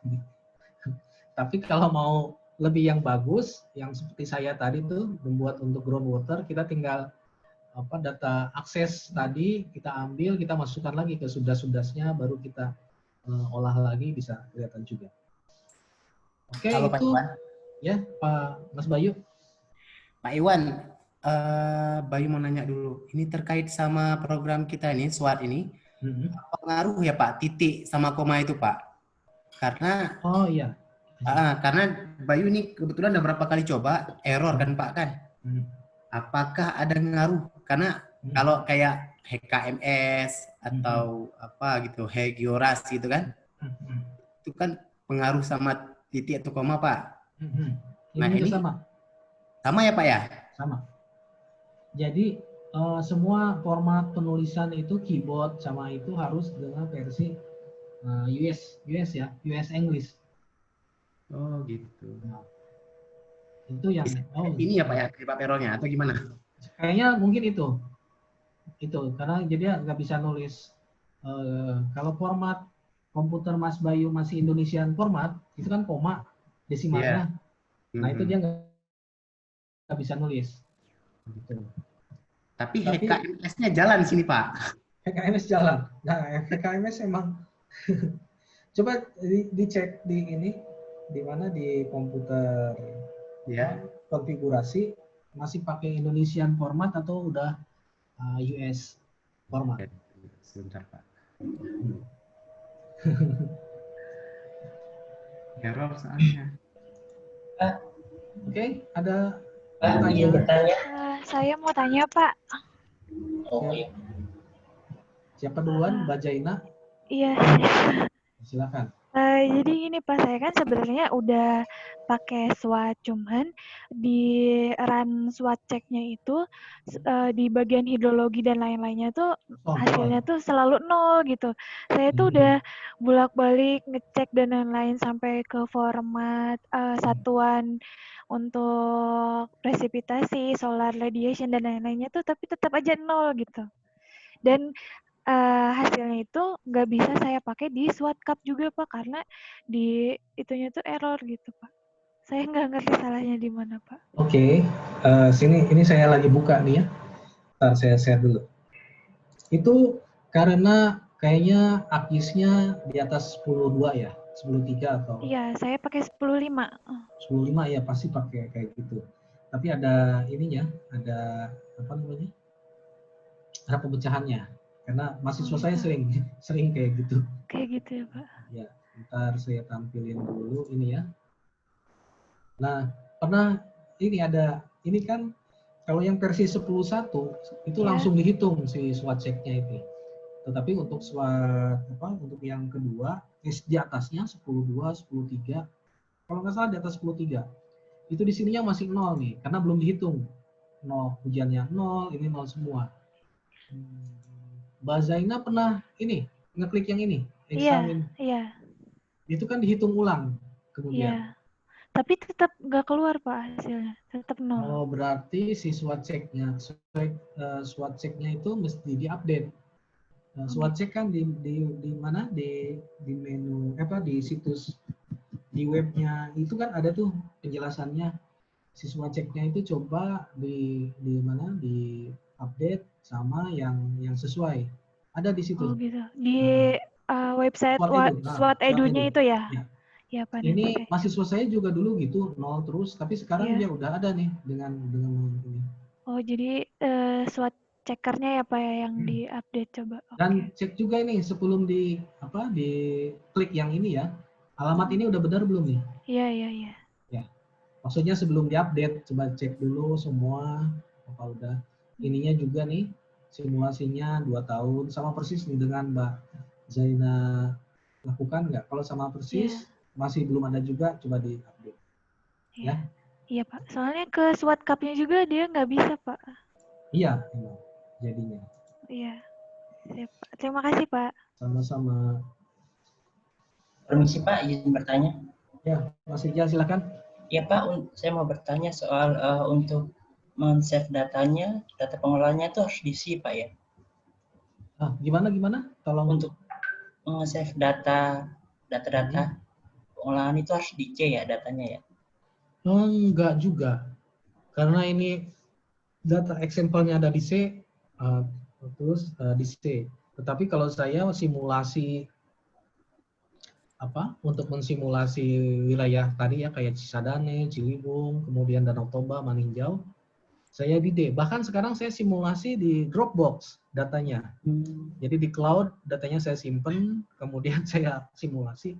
Itu masih bisa juga, Mas Rijal. Iya Pak. Iya Pak, kemudian untuk datanya sifatnya harus format Microsoft Access Pak ya? Iya, harus UTM ya. Koordinat sistemnya. Ya. Pak, untuk yang semalam Bapak share install SWOT Output Viewer, itu gimana Pak ya? Karena saya download itu cuma hanya 2 format, 2 data. Itu cara installnya gimana Pak ya? Boleh izin. Ini, ntar saya buka dulu ya, Mas Rizal. Nah, ya Pak, saya boleh izin bantu jawab. Oh, boleh. Soalnya saya kemarin itu. Untuk yang file art viewer itu kan nanti pas diekstrak ada 2 file ya, satu yang readme, satu lagi yang filenya. Nah, itu di file yang art viewer-nya itu di rename dulu Mas. Di rename, klik kanan, terus tambahin .exe maksudnya. Gitu, jadi supaya filenya berubah. Cuma di rename doang. Oh iya, Mbak. Iya, coba. Itu ada instruksinya kok di readme yang di readme-nya ya. Di exe, ya, di readme-nya. Ya. Terima kasih Mbak. Ya. Halo Pak Iwan. Yo, Mas Bayu. Pak Iwan, bener Pak. Indonesia masih Pak. Boleh. Nanti dicoba lagi ke versi itu ya, dalam versi itu. Bahasa apa sih Pak yang ininya? US. English US. English US. Nah, jangan yang British ya. Oke. Nah Pak Iwan, satu Pak pertanyaan. Kalau kita lihat tadi kan neraca air, cuman dalam SWOT ini yang tadi Pak Iwan masukkan itu kan ada soil, terus ada land use-nya juga, ada persipitasi mungkin ya Pak ya? Ya, betul. Bayu nggak lihat ada pengambilan Pak. Pengambilan. Kayak pengambilan. Kalau kita di Kementerian Pekerjaan Umum itu kan kalau ngitung neraca air itu kebiasaan ada form 02 kalau nggak salah Bayu. Betul. Itu memang diisi ada kebutuhan bruto, domestik brutonya. Iya betul. Nah kemudian ada pengambilan free intake-nya, ada pengambilan irigasinya, seperti itu Pak. Ya. Di ini di mana ya Pak? Kalau kita mau masukkan? Jadi Mas Bayu nanyanya udah advance pemodelan hidrologi ini Mas. Kan ini baru pengenalan, tapi saya coba perlihatkan ya. Nggak apa-apa, jadi semua tahu. Memang tahap selanjutnya setelah pengenalan yang versi example data ini, biasanya pakai data-data lokal kita. Nah, di semua kasus, biasanya saya kalau ngadain pelatihan itu dengan kasusnya masing-masing dibawa. Misalnya ke saya gitu ya. Tapi agak susah kalau online itu, kayaknya pening juga kalau online gitu. Nah, ini saya coba share di sini untuk fasilitas mengubah itu ya. Di sini ada database nih. Tadi kan saya lewat dari sini langsung ke simulasi ya. Oh gitu. Sebenarnya itu untuk mensimulasi dulu, setelah jadi bisa ditampilkan. Nah, di sini. Nah, ini ada point source discharge. Berarti ada titik itu kan, titik-titik pengambilan atau titik-titik penambahan juga bisa. Iya. Di sini database-nya. Mantap. Kemudian termasuk nanti di sini kalau mau nambah waduk atau kolam-kolam sedimen itu ya, trap. Sedimen trap di mana aja kita tempatkan tuh. Di sini juga bisa. Pada catchment mana aja kita bikin sedimen-sedimen supaya sedimennya nggak masuk ke waduk gitu loh. Iya, betul Pak. Ada. Kemudian operasional untuk yang pertanian biasanya kalau mau kita masukkan operasional, misalnya terasering atau konservasi, apalagi itu di pertanian, misalnya pakai guludan, segala macam lah ya. Iya. Atau si tanamannya sejajar kontur. Kalau misalnya tanaman kentang itu kan searah kontur tuh tanamnya, makanya sedimennya ke bawah semua. Nah, kalau kita di situ kita setting, oh di sini kita rubah jadi sejajar kontur, hasil sedimennya seperti apa, bisa kita simulasi sebelum kita praktekkan. Nah, di sini sumbernya, tapi pertanyaan Mas Bayu udah melangkah ke depan. Keren Pak. Ya, tapi jadi kita tahu nanti. Saya harap sih dari sini kalau mau ada yang lebih lanjut, lebih ini, boleh Pak. Bisa kita belajar sama-sama. Karena sebenarnya ada komunitasnya juga, SWOT User Indonesia itu ada sebetulnya. Oh iya Pak. Baru tahu. Nanti biasa pada tahun berapa gitu pernah ada konferensinya juga di Bogor, itu mengundang hampir dari luar negeri. Kayaknya itu yang jadi itu. Gitu Mas Bayu ya. Nanti boleh Pak, makasih banyak Pak. Ya. Iya. Ada lagi silakan. Ini pertanyaan dari sesi pertama tadi Pak, ada 2 pertanyaan lagi yang belum sempat tadi dibahas. Dari Putri Rahmawati, Unpad, izin bertanya, untuk data tutupan lahan yang digunakan biasanya dilihat dari parameter yang paling berpengaruh atau berdasarkan interval waktunya Pak? Terima kasih. Oke.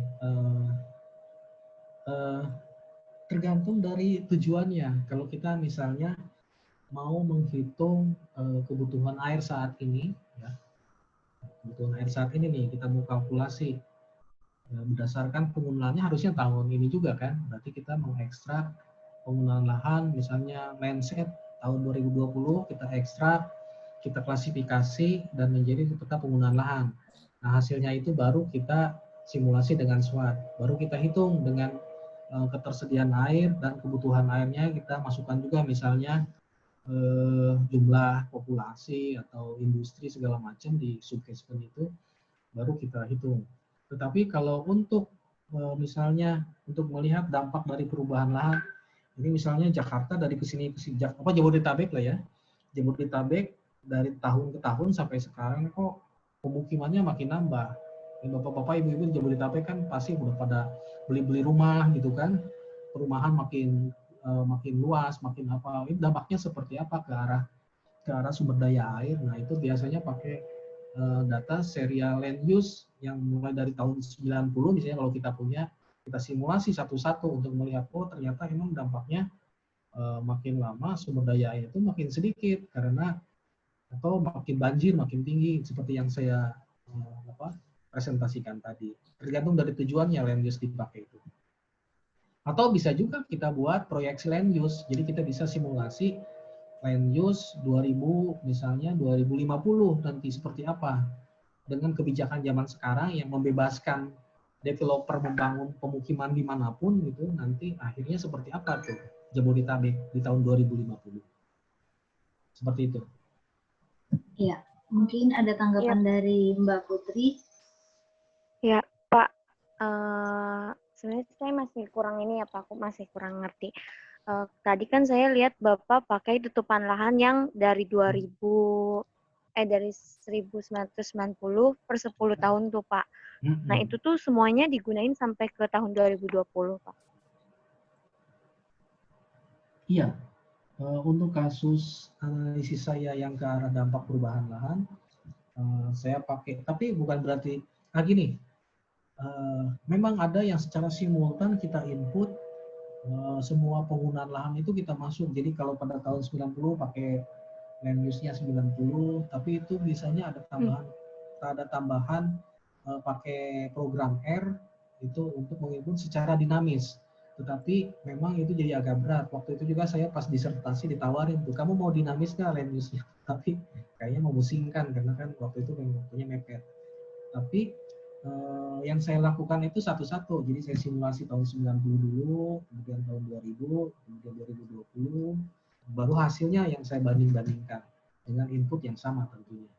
Seperti itu, Mbak Putri. Oh iya. Ya. Baik, Pak. Terima kasih. Oke. Ada lagi? Terima kasih, Pak. Ada lagi nih pertanyaan dari Diki Setiawan, UM. Apakah pemodelan SWOT dalam pemanfaatannya dapat digunakan untuk evaluasi hasil sedimentasi sebagai prediksi umur waduk? Ya, terima kasih, Pak. Oke. Dari mana yang nanya ya? Mas Diki Setiawan, Pak Diki. Ya, apa? Mas Diki, halo. Memang ada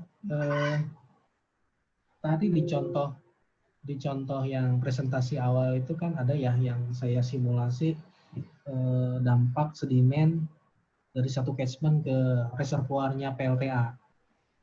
Jadi saya bisa menghitung dalam berapa lama sih ini penuh terus si tandon airnya itu ya, karena kan sedimen masuk ke situ. Jadi pakai penggunaan lahan yang existing, saya simulasi sedimen yang masuk itu berapa banyak dan itu harus digelontorkan berapa lama. Itu kan berarti saya menghitung volume sedimen yang masuk dari hasil simulasi SWOT ini. Karena simulasi SWOT ini tidak hanya menghitung potensi erosi pada catchment, tetapi juga sedimen yang masuk ke perairannya juga dihitung. Tetapi karena ini modelnya model catchment, model gas, jadi distribusi yang masuk ke mana ke reservoir itu tidak disimulasi di mana terendapkannya dalam secara spasial ya, hanya menghitung berapa banyak. Untuk menghitung distribusinya kita bisa kolaborasikan dengan SWOT weight tadi, ada kan ya? Ada model integrasi dengan reservoir yang namanya SWOT weight, tapi ini belum saya coba. Nah, untuk mengestimasi banyaknya sedimen itu kalau tidak memperhitungkan distribusi pengendapan ya bisa kita pakai SWOT, cuma hanya SWOT aja. Dan hasilnya tentunya bisa kita lihat. Kalau memang tinggi sekali, berarti catchment-nya bisa kita rubah-rubah untuk meredus sedimen yang masuk ke reservoir itu tadi. Pada intinya kita bisa penelitian untuk menghitung sedimen yang masuk, Bariana. Gitu. Nah, ya, terima kasih Pak. Mungkin dari Mas Diki ada tanggapan atau cukup? Diki? Ya, mungkin dilanjut ya Pak. Ini ada pertanyaan dari Julis Erwanto, apakah bisa untuk forecast atau prediksi untuk tahun setelahnya? Ini Julis Erwanto.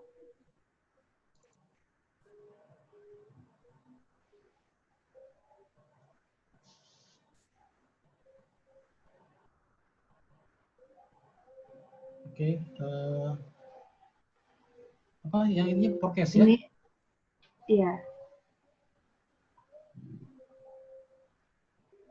Bentar, saya lihat Apakah bisa dulu. untuk forecast atau prediksi tahun setelahnya? Untuk forecast biasanya nanti yang di forecast inputnya. Jadi seperti yang saya lakukan di Cimano, jadi saya forecast si hujan pakai GCM ya. Itu hujan misalnya di tahun 2080, itu forecasting tuh.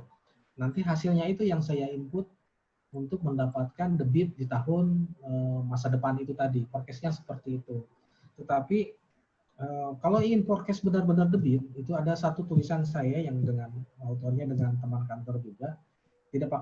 Saya tidak pakai SWOT untuk forecast misalnya 4 hari ke depan atau 5 hari ke depan atau 1 bulan ke depan. Saya biasanya ngebangun model dengan ANN atau dengan machine learning. Itu untuk yang forecast yang jangkanya seperti itu. Tetapi untuk forecast yang jauh ke depan, saya biasanya yang di forecast iklimnya. Nanti saya input iklim, berarti kita dapat debitnya juga kan. Seperti itu Mbak Diana. Ya, mungkin ada tanggapan? Apa cukup? Ya, cukup ya. Ini ada pertanyaan lagi Pak, agak panjang pertanyaannya beberapa. Ini dari Sudirman. Izin bertanya terkait beberapa, ya. Yang pertama, salah satu data yang digunakan dalam proyek ini kan data curah hujan gitu ya. Kalau boleh tahu, apakah data curah hujan yang digunakan ini adalah data observasi lapangan langsung atau data model? Mau dijawab satu-satu atau gimana Pak? Saya juga baca nih, bisa saya jawab satu persatu ya. Iya. Ya, boleh Pak. Ya, nomor 1 itu salah satu data yang digunakan itu data curah hujan. Hujannya itu data observasi langsung lapangan atau model. Nah, dalam pemodelan ini data hujan itu sebagai input, berarti dia dapat datanya data observasi biasanya. Tetapi kalau kita mau memproyeksi iklim, berarti kan dia datanya berubah jadi data proyeksi iklim, itu berarti data model. Kedua, kalau memang datanya itu wilayah itu tidak pengukuran hujan, biasanya kita pakai data global, data yang kita dapat misalnya dari GCM atau GPS Map atau dari chip atau dari chip FSR ya. Nah, itu berarti kan data-data itu sebenarnya data interpretasi, kecuali data chip itu sebenarnya interpretasi tetapi sudah dikalibrasi dan validasi juga dengan data-data dari seluruh dunia melalui WMO. Jadi jawaban saya tergantung itunya. Kalau memang proyeksi iklim di sana berarti yang dipakai model ya, tetapi untuk masa-masa sekarang biasanya pakai data observasi. Itu nomor 1. Nomor 2 terkait poin pertama, apakah titik tidak memiliki data curah akan dihitung oleh sistem DAS? Nah, perhitungannya kalau tidak punya data iklim itu nanti ditambal sama WGN-nya itu tadi. Misalnya data-data yang kosong, data-data harian itu nanti ditambah diinterpolasi oleh data WGN-nya itu. WGN-nya itu nanti tetap interpolasi melalui kaidah-kaidah di klimatologi ya di dalamnya. Nah, algoritmanya seperti itu. Tetapi untuk distribusi hujan itu kalau data-data yang kosong biasanya diinterpolasi melalui polygon Thiessen kalau data hujannya tidak sedikit. Tetapi kalau untuk banyak dia nanti dari iso air. Terus ingat data yang bukan data model, data keluarannya itu data model ya. Kalau dari inputnya memang data hujan yang observasi tadi. Tetapi untuk data keluarannya nanti dihitung biasnya. Tetapi kalau di hidrologi biasanya pakai NAT and subscript itunya. Nah, kategorinya, kriterianya udah saya jelaskan di penjelasan di depan tadi. Tetapi sekarang memang beberapa paper-paper yang memakai SWOT itu tidak hanya NEC, tapi PBIAS, terus Destiny juga dipakai. Nah, ini nomor 4 juga terkait sama pertanyaan sebelumnya. Setelah divalidasi dan diverifikasi, oh tentu saja nanti kan diverifikasi dengan data pengukuran yang dilakukan oleh PU. Kalau Pak Sudirman melihat tadi tuh presentasi di awalnya itu kan ada yang dibandingkan dengan data-data pengukuran, data pengukuran yang dilakukan PU. Misalnya hasil dari itunya NSC-nya 0,6, 0,8 itu menunjukkan data itu dari kalibrasi dan validasi. Apakah proyek ini dilakukan untuk bencana hidrometeorologi dan subsiden dan longsor? Saya sedang itu juga mengajukan melalui LPDP untuk menghitung banjir bandang ya, dihitung dengan menggunakan model ini, karena si hujannya bisa kita pakai, hujan yang dari radar pun bisa kita masukkan. Jadi untuk early warning system, kalau sistemnya udah siap, udah kita kalibrasi, tinggal begitu ada hujan masuk di atas threshold yang mengakibatkan banjir bandang, nah itu bisa dipakai untuk wilayah mana aja yang akan terdampak. Tentunya modelnya tidak berdiri sendiri, tetapi ada model-model lain untuk mendukungnya.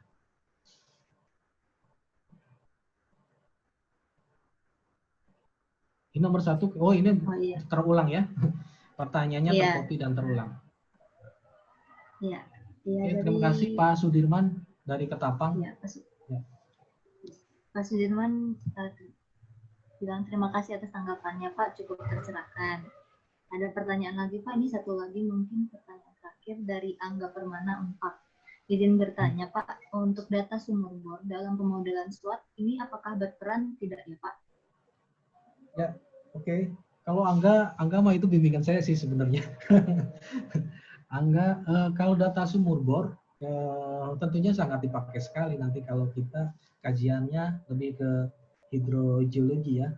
Nanti si sumur bor itu kalau nanti proyek Angga ini yang proyek SWOT-nya itu lanjut ke SWOT mud flow, nah data-data sumur itu sangat nanti dibutuhkan nanti untuk membuat karakteristik aquifer di yang akan dikaji itu. Jadi nanti kan Angga tidak hanya SWOT nih, nanti kedepannya pakai SWOT mud flow juga, tentunya nanti dibutuhkan data-data bor itu tadi. Ya, begitu Mas Angga, cukup? Atau masih ada yang ingin ditanyakan? Untuk para peserta yang lain juga jika ingin masih ada pertanyaan, masih ada waktu sekitar 2 menit lagi.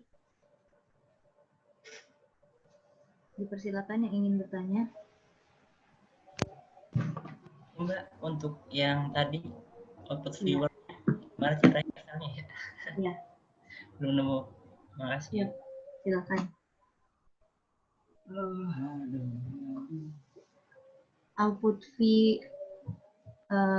viewer-nya ya Mas? Iya Mbak. Ya kan, ya kan tadi ada 2 file kan, yang readme sama yang artviewer. Ya. Ya, terus yang artviewer-nya itu diklik kanan. Ya. Terus di rename. Tambah exe. Ya, ditambah ini saya ketik ya. Tambah .xjt. Ya udah. Gitu. Ya. Keganti nggak ikonnya? Enggak.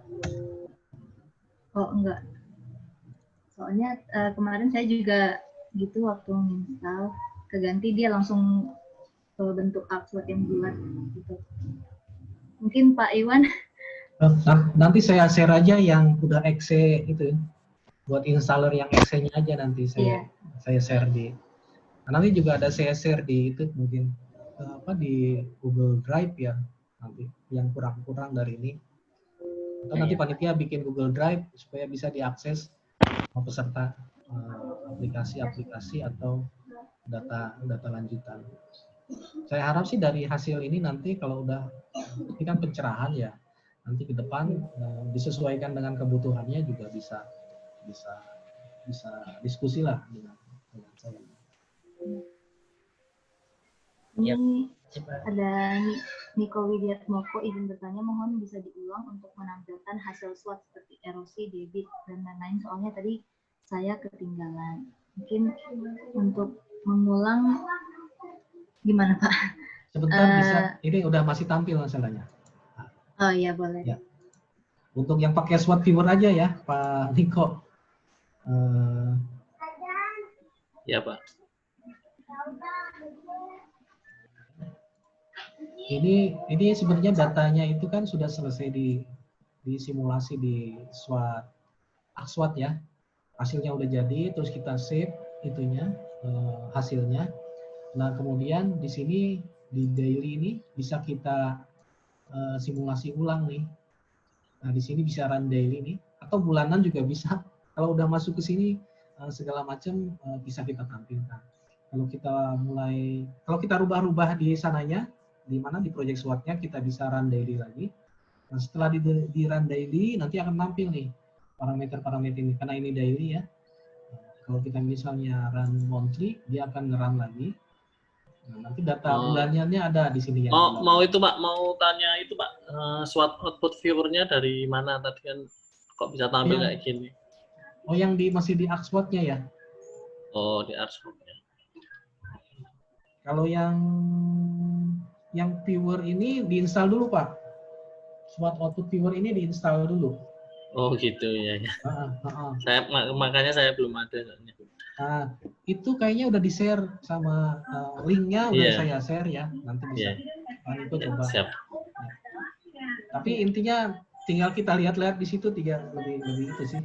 Kalau buat laporan awal gitu masih enak dilihat daripada cuma angka ya.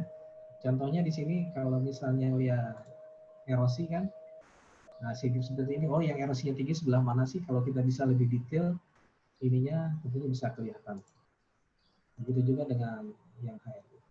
Oke? Ya. Terima kasih Pak. Ya, terima kasih. Ini Pak ada Mas Angga ingin menanggapi tadi perihal data sumber. Silakan Mas Angga. Silakan Angga. Ya. Assalamualaikum Pak. Waalaikumsalam. Ini Pak, kan tadi Bapak bilang data sumber bor berperan dalam pemodelan ini ya Pak. Nah, misal untuk menganalisis suatu daerah, misalkan satu kecamatan, data sumber bornya itu harus di setiap range titik itu ada atau bisa diwakili Pak? Enggak terlalu, itu kan justru dalam pemodelan itu justru kita bukan ya. Kalau misalnya di setiap itu ada kan bisa kita interpolasi secara manual, tapi dengan pemodelan datanya hanya sedikit minim bisa kita upgrade supaya bisa kita modelkan supaya lebih bisa terlihat. Jadi kalau Angga itu nggak usah dalam satu kecamatan mesti ada data bor, nggak sampai itu.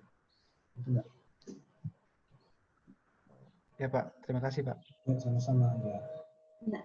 Terima kasih seluruh peserta yang sudah mengikuti workshop kita hari ini. Sesi pertanyaan dicukupkan ya. Sudah, jika masih ada ingin ditanyakan mungkin bisa ya Pak lewat grup WA. Ya, karena sudah jam 12 lewat 3 menit. Untuk teman-teman yang ingin mendapatkan sertifikat, silakan mengisi form yang ada di grup ya, linknya, yang kuesioner. Ya, di grup chat ini juga ada di atas tadi di-share. Teman nanti di-share lagi di grup workshop. Ini ada Pak Syaiful ya, Pak Syaiful. Mungkin ada tanggapan Pak? Terima kasih ya, Mbak. Itu saja. Pak Syaiful. Tetap maju. Ya, Pak Devanidia. Saya terus terang kalau topik ini tidak paham ya, tahu-tahu kulitnya saja.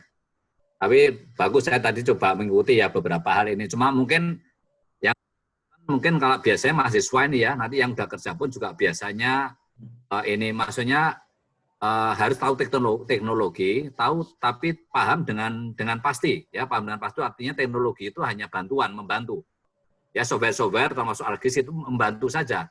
Tapi harus tahu cara kerjanya itu. Karena biasanya kadang nanti waktu data ini sebenarnya pokoknya dimasukkan datanya software Pak, terus jadi ini, ya sudah, terus apa yang terjadi di software itu? Nah, itu kadang-kadang sebagian nggak tahu yang dilakukan software itu. Jadi seakan software itu adalah udah senjata pamungkas begitu. Yang harus tahu adalah kita. Ya ini yang pesan saya ya. Jadi nanti karena apa ini mungkin software nggak ada, nanti akan banyak berkaitan software. Nah harus tahu pasti bahwa software itu membantu mempercepat, ya membantu mempercepat data-data yang banyak. Nanti kita karena punya isu big data.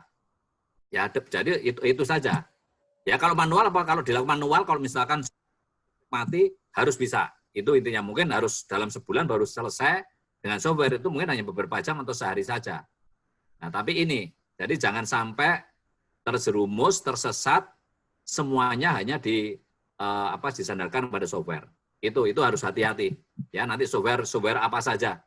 Ya, itu yang saya tengarai itu kadang-kadang mahasiswa ini. Ya, seperti itulah yang deep itu kan sederhana, ternyata nggak tahu yang dilakukan. Nah, itu saja Pak. Terima kasih sudah memberikan pengetahuan ini, dan terima kasih mahasiswa ini ya atas nama SMIAG maupun apa tuh yang GOI Pak. Ya. Iya, oke GOI juga teman-teman. Terima kasih. Terus belajar. Terima kasih ya. Nah, ini. Iya Pak. Terima kasih. Kita sekarang masuk ke penutupan ya. Mungkin kembali diingatkan bahwa donasi kita itu belum ditutup ya, masih dibuka, diperpanjang sampai tanggal 28 Agustus. Jadi buat Bapak, Ibu, saudara-saudara yang masih ingin donasi masih bisa mengirimkan via GoPay atau BNI yang ada di flyer pamflet. Gitu. Untuk materi dan record nanti akan di-share di grup. Jadi semuanya bisa lihat, bisa mengulang lagi. Untuk terakhir kali kita foto bersama ya. Terus semuanya boleh diaktifin videonya. Ya, diaktifin dulu videonya. Kita foto.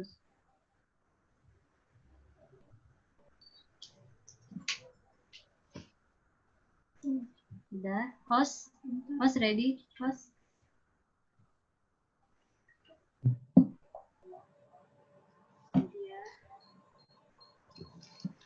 Ya, dibuka dulu kameranya. Ya, sudah.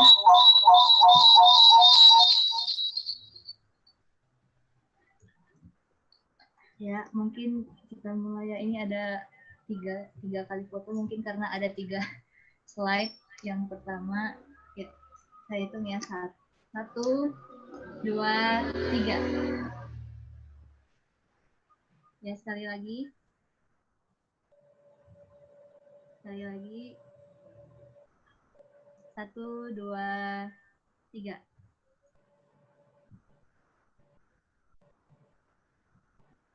Sekali lagi mungkin ya. 1, 2, 3. Oke. Ya, terima kasih buat seluruh peserta, Bapak, Ibu, Saudara-saudari yang sudah mengikuti kegiatan workshop kita hari ini dari awal jam 9 sampai sekarang jam 12:05.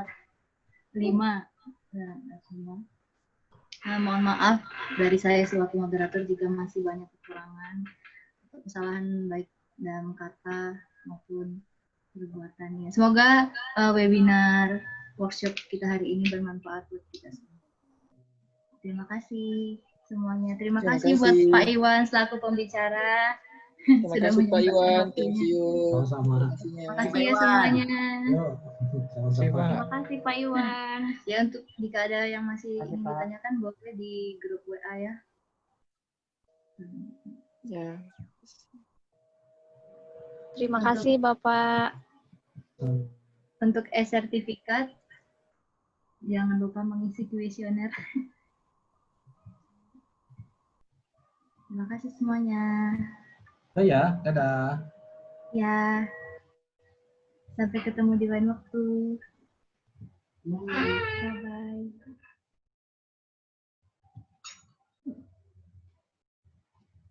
Bapak masih ada gak?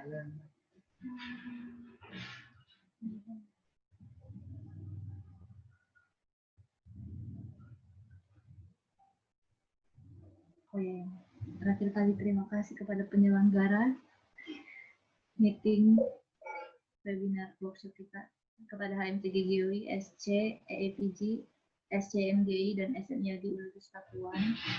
Semoga di lain waktu bisa mengadakan kegiatan yang bermanfaat seperti ini lagi. Amin. Mbak Ariana. Ya, sama-sama.